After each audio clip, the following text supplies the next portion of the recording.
Hey guys, in this short tutorial, I am going to show you how you can delete all the extra Gmail accounts.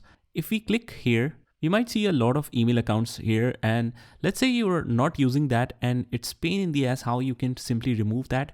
So first of all, what you can do is just simply remove it from here, and there you go. It is completely removed. But if you want to remove this original one as well, what you can do here is you will not get the option here. Just click on sign out.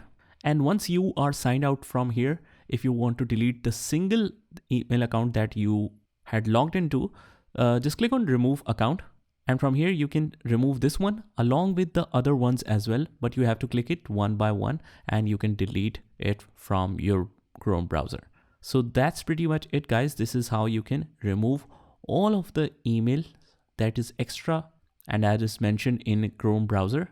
I hope you found this guide helpful, and if you did, hit the like button and subscribe to our channel for all the amazing tips and tricks on Gmail. Thank you.